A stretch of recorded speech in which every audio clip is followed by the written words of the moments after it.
Welcome to the Earn More, Stress Less podcast with me, Caro Sison. This podcast is for self-employed business owners just like you, who really want to grow their business and become successful and profitable, but without all the stress and hassle. I want to share my 30 years of business experience to show you how simple it can be to earn more money and how you can get organised without needing a business degree or any other qualifications. I'll be talking about the easy steps that you can put in place right now to start earning more money today and to help you get the business that you deserve and dream of. Without further ado, let's get started. This week's podcast is sponsored by Pocket PA, helping self-employed business owners to get organised, understand their finances and do their accounts all in one place using a powerful online tool. If you're serious about making a profit and having a successful business, then using a simple digital web app like Pocket PA is the best way to grow and scale your business. Visit pocketpa.com for more details and start managing your money like a pro today.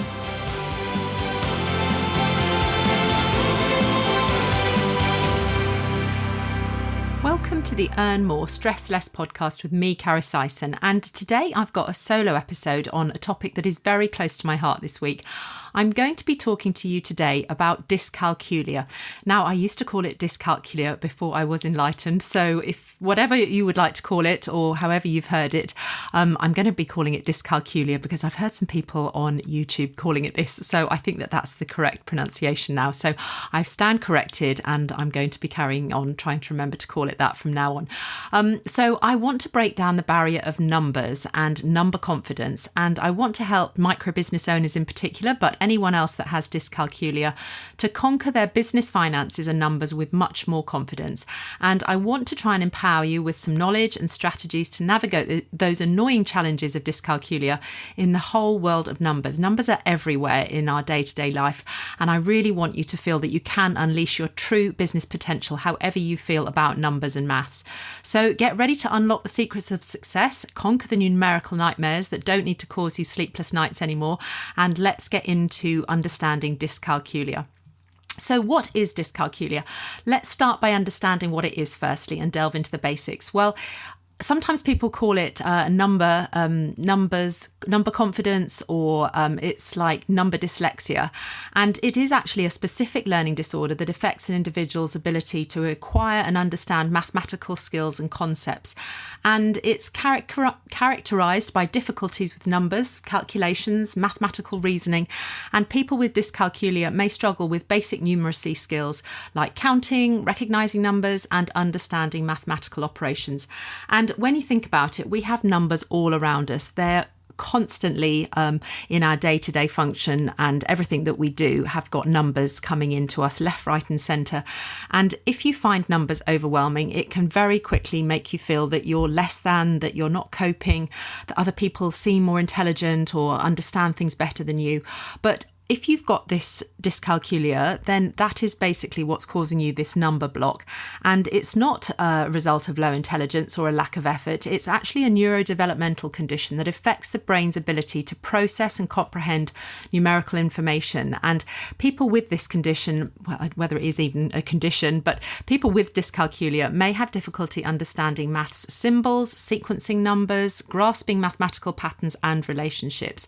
And the impact of it extends well beyond the classroom. So whilst you might have struggled at school with maths and anything which involved numbers, which classically is any of the science-based things like physics and chemistry and that sort of stuff, various aspects of daily life are always being impacted by numbers, and any tasks that involve time management, spatial awareness, budgeting, estimation, these can be particularly challenging for you.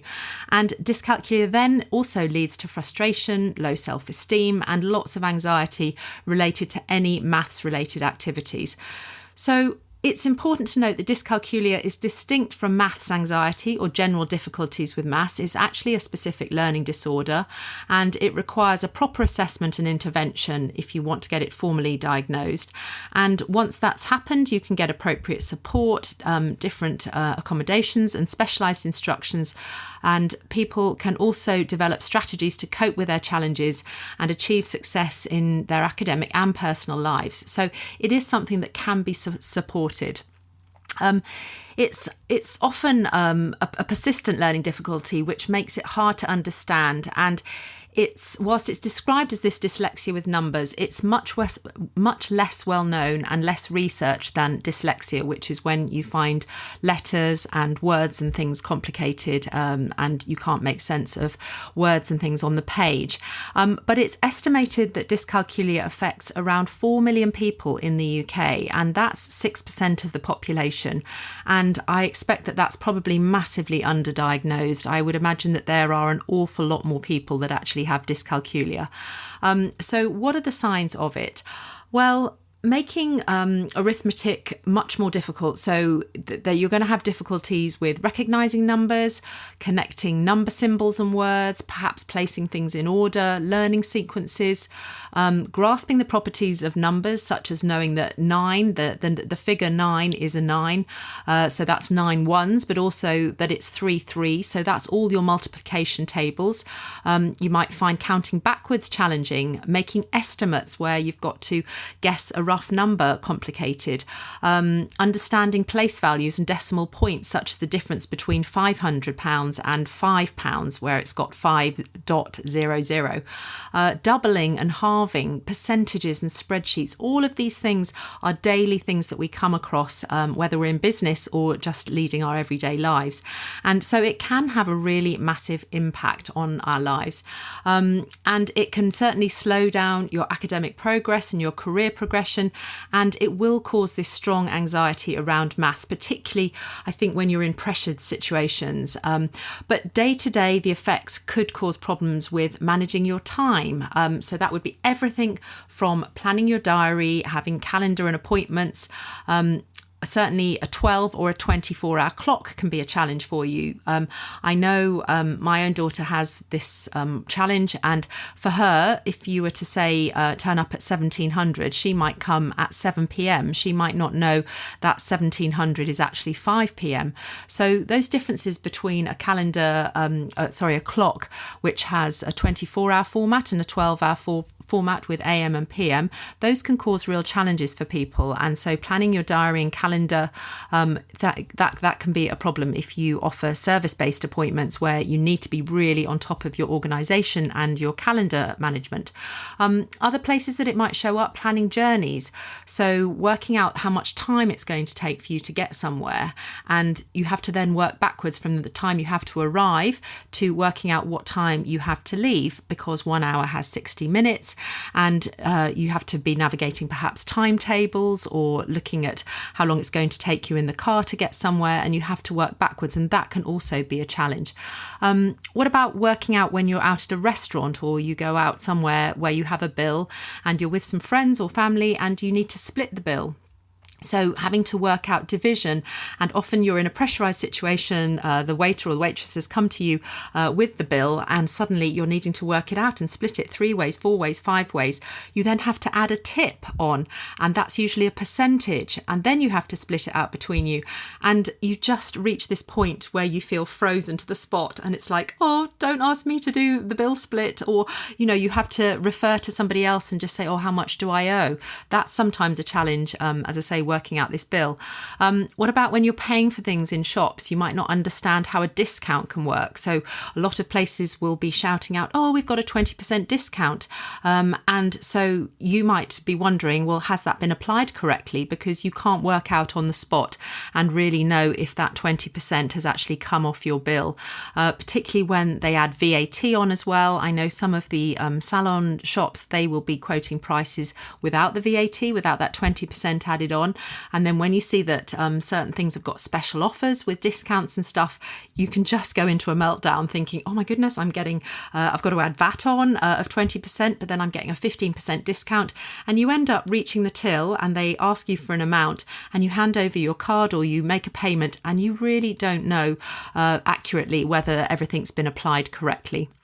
So even choosing the right notes or coins to pay with, that can sometimes be a challenge for people that have dyscalculia. What about when you go on holiday? There's a currency exchange rate to navigate. Oh my word. I don't have dyscalculia, but I even find that terribly overwhelming. especially when you pay on your card and they want to charge you a transaction fee, and they're talking about it being a percentage, and you're never quite sure if they've done it accurately or not. I don't know very many people that ever challenge currency charges and stuff when things get calculated. So again, you think you're on a relaxing holiday, and then you've got to navigate currency exchange. And if you have dyscalculia, that adds an extra level of anxiety. Another one I was thinking of today when I was trying to think of some practical examples, what about when you're baking, when you're looking at recipes? I still see lots of recipes where you're switching between grams and ounces. So do you know how many grams are in 1 ounce? That's often a challenge, and you'll need to rely on the scales. But when you double a recipe because you want to make twice as much, again, that can cause a blank when you're trying to work out that doubling of numbers. As I said before, working out how much to tip people at the end of a meal, you're stressed, you're on the spot when the bill comes, and that can be a double whammy, worrying about things like that. What about driving at the right speed when it switches between kilometres and miles per hour, particularly when you go to different countries? That's another thing that uses numbers. Telling if one amount is greater than another.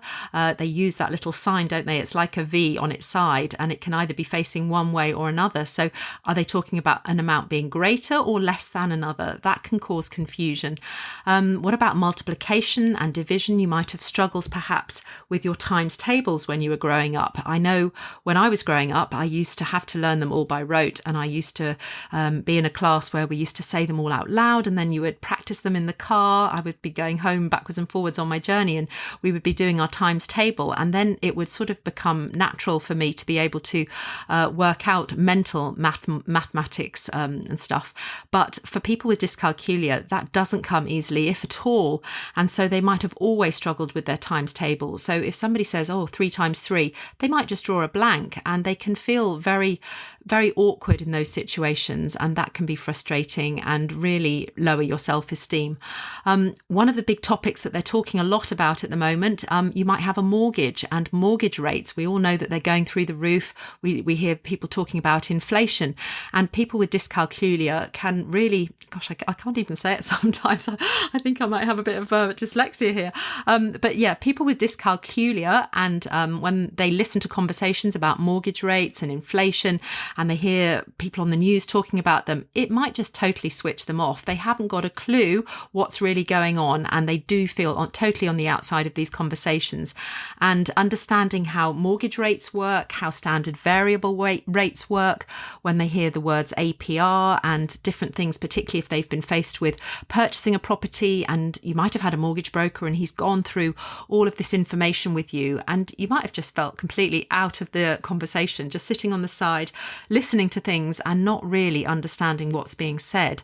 And that can be frustrating, and also it's really disempowering, because you then feel anxious and fearful because you don't really understand how mortgage rates work. All you know is that if they go up, it's going to be a concern for you, but you're not equipped with the tools to be able to work out the impact of how mortgage rates going up might affect your month-to-month budgeting and your ability to be able to manage the repayments.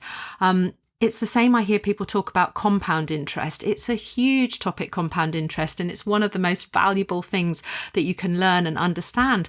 But those with dyscalculia will find the whole concept of compound interest, where you get interest on interest, and that can seem really overwhelming to actually understand. And to have somebody explain how compound interest works when you have dyscalculia will take, a lot of examples and somebody with patience to explain it and break it down in a way that you can process. Also, savings rates. You might have some extra money and you put them in an account, but you don't really know which savings account is best for you, because you don't understand this whole concept of percentages and the different terms and things that are associated with the term that you have to lock the money in. And that can seem really overwhelming. Maybe you've bought a car or an item of equipment on hire purchase or finance, and they're talking about all the repayments for you, and they talk about something called APR, and that's another area that you just go into a meltdown and you don't really understand, and you feel perhaps embarrassed to ask the person that's explaining it to you because they seem so knowledgeable and they're going through it quite quickly and they assume a level of understanding from you. And so all you're wanting to know is, how much am I going to pay each month? And you haven't really looked looked at the nitty-gritty of what the actual costs are in order for you to be able to compare it with another loan or finance agreement to know which is actually better for you. So again, that can leave you feeling a little bit disempowered because you don't actually understand the difference between the two. What other things was I thinking about? Sometimes those with dyscalculia have difficulty recalling PIN numbers. I mean, we have an enormous number of things that we have to retain. We're never supposed to write them down. Just recalling your PIN number, phone numbers, getting them in the right order.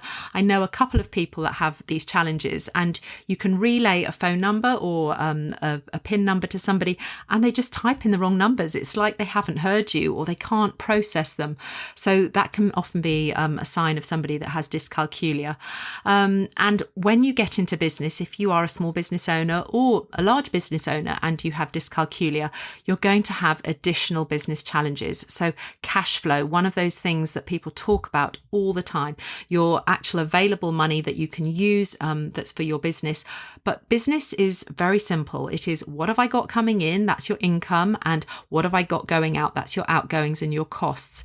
And your profit is the difference between the two. So you've got, say, £100 coming in and you've got £20 of costs going out. So your profit will be the difference between the two, which will be that 100 minus that 20. So you'll have £80 profit.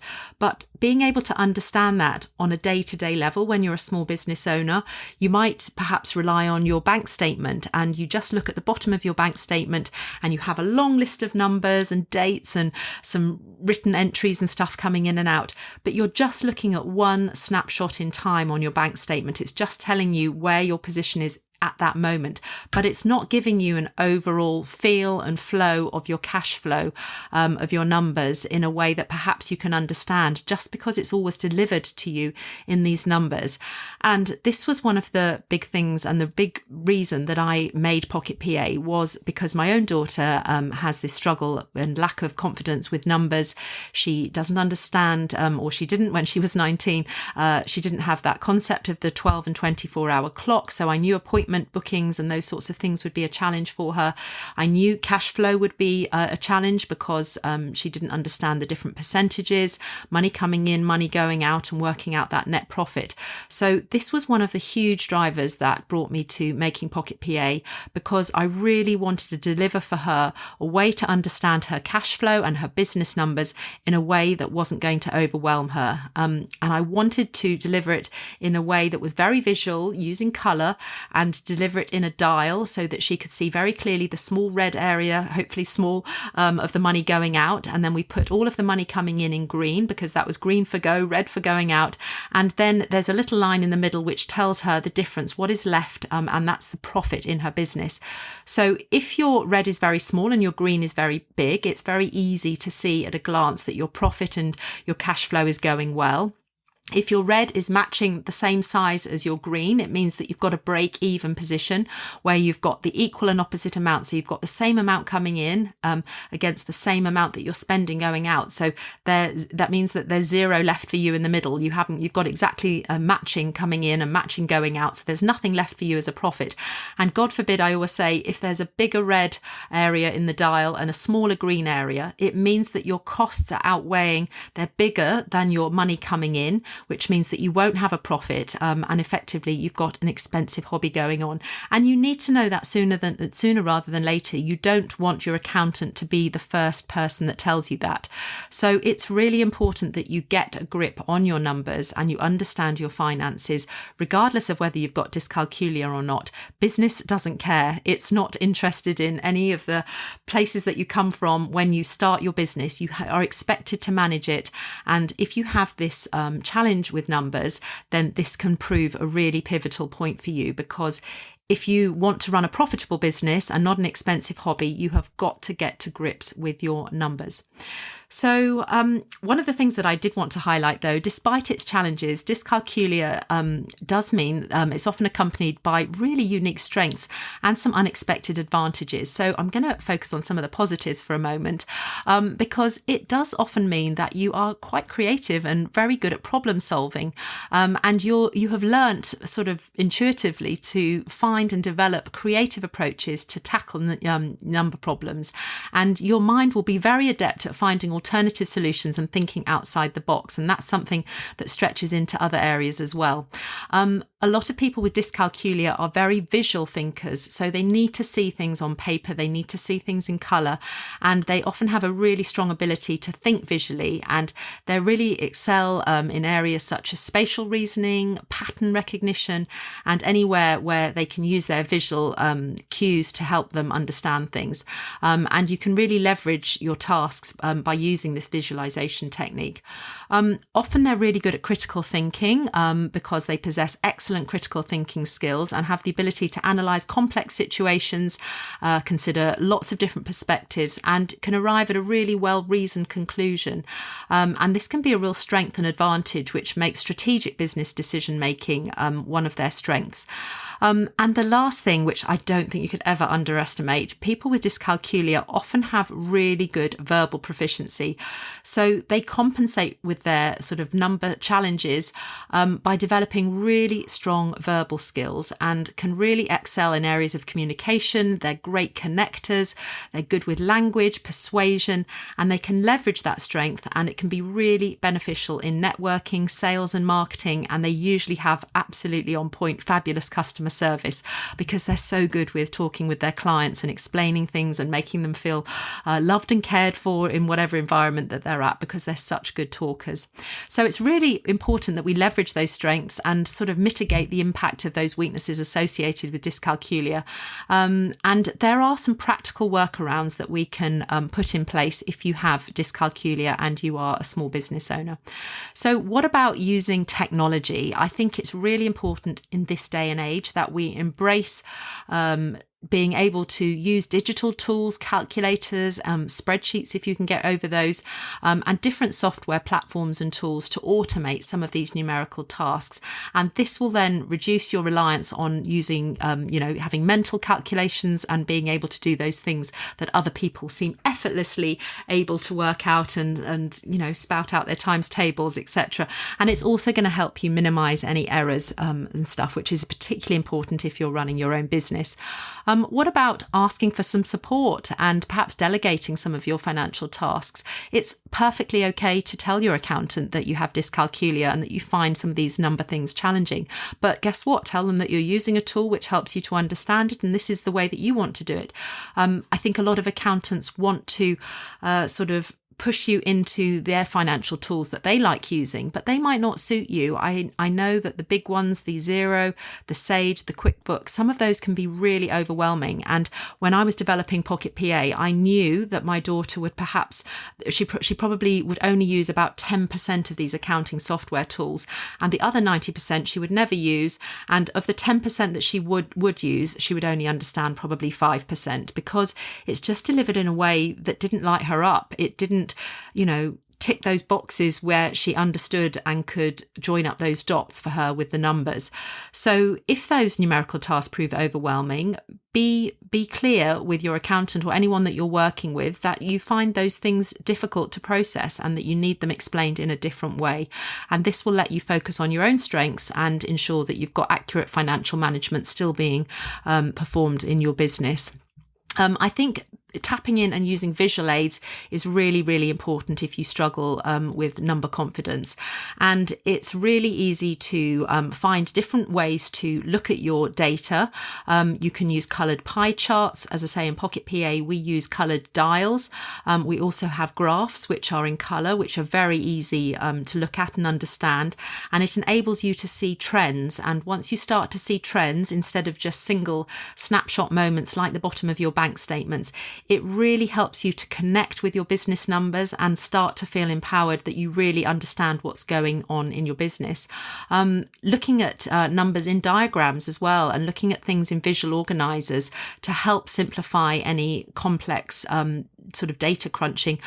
Certainly we have a color-coded business diary where you put in your appointments, and once you've added an appointment and you've added in how long your service takes, it will tell you exactly the start time of your next appointment, so you don't need to work that out yourself. And when you're using a paper diary, that luxury isn't there, so you have to go back, work out how long that service delivery takes, and then work out what the next appointment time is for you in your diary. Whereas using a tool like Pocket PA, once you've added the service, it automatically calculates what time you will be available next. So that's really handy for helping your organisation and your week-to-week management of your diary. I think it's really important to ask for help, get some training, reach out to different organisations. There are support groups, there are coaches who specialise in dyscalculia, and there are lots of forums and places that you can go to get guidance, training, resources that are tailored to your specific needs. And it means that you can enhance your numerical skills through targeted support, and this will help you to boost your confidence and your competence. And be happy to embrace alternative approaches. Look at different learning strategies. There is not a one size fits all. There are always alternative methods of problem solving. And if somebody is explaining something to you around numbers and you don't understand what they're saying, they need to adjust how they're explaining it to you. The onus is on them being able to deliver that information in a way that you can understand it.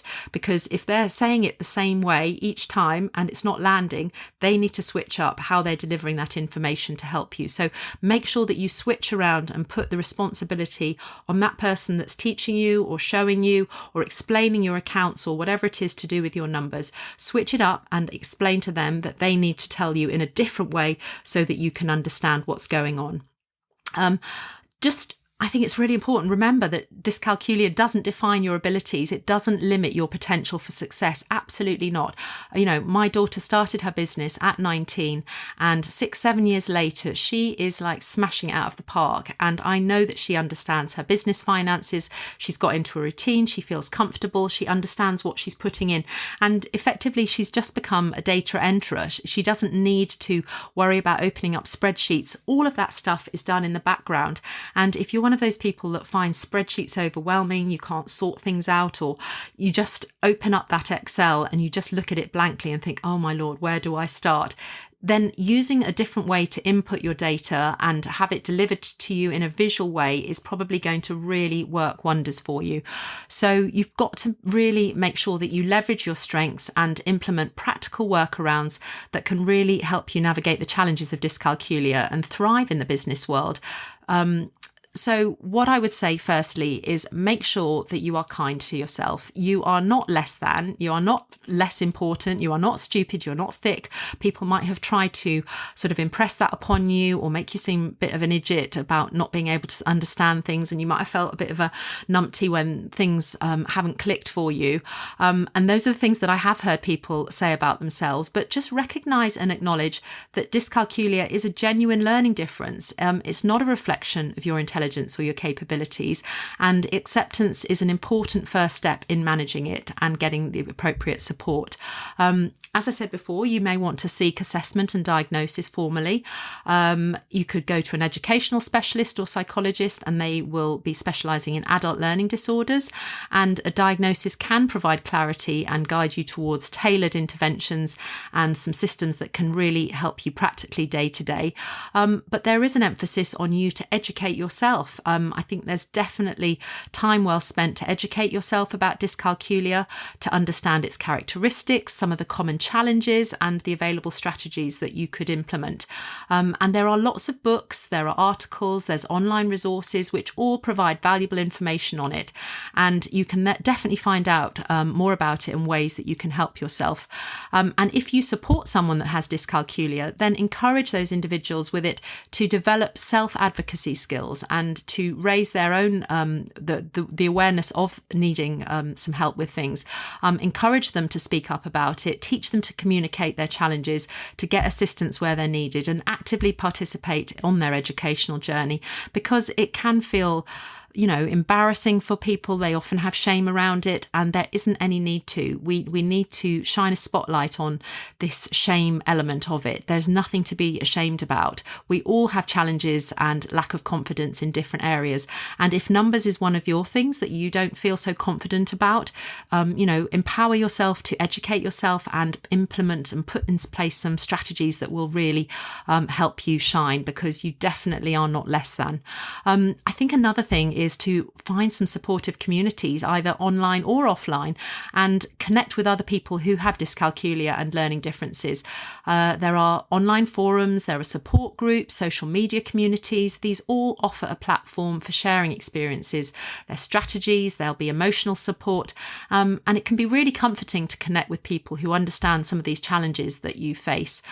So looking for supportive and inclusive learning environments, be open with your communication, allow others to provide positive reinforcement, and really celebrate your achievements. Once you understand something more about your number journey stuff, it really does help you promote a growth mindset. And you're part of a big community of people. You are definitely not alone. As I say, there are over 4 million people in the UK and counting. So that's something that I would definitely say.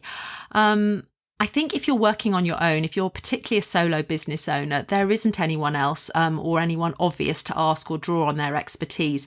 So I think it's even more important that you take that responsibility for financial management in your business. And I know it can make it challenging for you to handle financial aspects of your business, like budgeting, tracking your expenses, managing your cash flows, and, just generally comprehending and calculating different things in your business. But know that this, pricing, profitability, all of these things are important aspects of your business that you will need to learn and get to grips with. So just break it down, learn one thing at a time, try and find somebody that you feel has gone before you. Perhaps they also might have had some number challenges. See if you could book some time in with and ask them if they could perhaps support you a little bit on your journey. I think the time management aspect, your ability to estimate and manage your time effectively, that can sometimes be a challenge. So definitely use some tools which are going to help you with your planning and your scheduling of your tasks, because meeting deadlines, allocating time for different business activities, it might need you to add some additional support or strategies to overcome these time-related challenges. And data analysis, I'm really hot on being able to understand and evaluate your data that you've got going in your business, because whatever business you're running, you're going to be gathering data, whether you're aware of it or not, whether you look at it or not. You are going to be collecting data in your business once you start getting going. You're talking about your number of appointments, your clients, the amount that you're offering your services out, what your productivity rate might be per hour, your profit and your loss, your income and your outgoings. And this dyscalculia, it might impact that interpretation and analysis of this numerical data and your financial reports. So it's really important that you do understand your key metrics in a way that you can process it. You need to identify these trends, and you need to be making data-driven decisions for your business, because that's going to form your strategy, and it will also determine how quickly you can grow and scale in your business, your level of profitability. So that's how much money you can take home every single week, month and year. And it can be more challenging if you have dyscalculia. So do seek out people that can help you with these things, because there are people out there that really want to help. I've touched on you talking to your accountant or whoever it is that does your accounts at the end of the year. Make sure that they know that you want clear and concise, supportive financial analysis at the end, that you want them to talk you through your accounts in a way that you're going to understand. It's not just about them delivering and telling you how much you pay the tax man. You want to speak to them about your profit and your loss, and about ways that you can make more money, that you can claim back more costs, other things that you can put through your business to increase your profit. So make sure that you make them aware that you have some challenges with processing numbers, and you want them to explain it in a really simple way. And then the emphasis has been transferred onto them to really relay it in that way for you. So yeah, I think that's probably, a lot of the stuff that I wanted to share with you today. I've gone on a little longer than I was expecting to. I hadn't realised there was so much I wanted to share, but I just really want to emphasise this was one of the whole drivers that I made Pocket PA for, to help people in business who work for themselves and they're self-employed. I don't like jargon. I'm really passionate about showing things in colour. Business always looks better in colour. So everything from colour-coded services and calendars to visual help guides to financial information in coloured dials, big coloured boxes on a dashboard that we've got in Pocket PA. It's all got clickable links to move yourself around the platform. As I said before, the profit and loss is all in a coloured dial, red and green, so it's super easy to understand. And it means that, by not having any jargon, you don't need a maths or an accountancy degree to manage your business. There aren't any spreadsheets until you press a button to export it for your accountant. You just become a data enterer. And I know if you can send a text message to someone, then you are able to use Pocket PA. That's the entry level for being able to. You don't need this maths degree.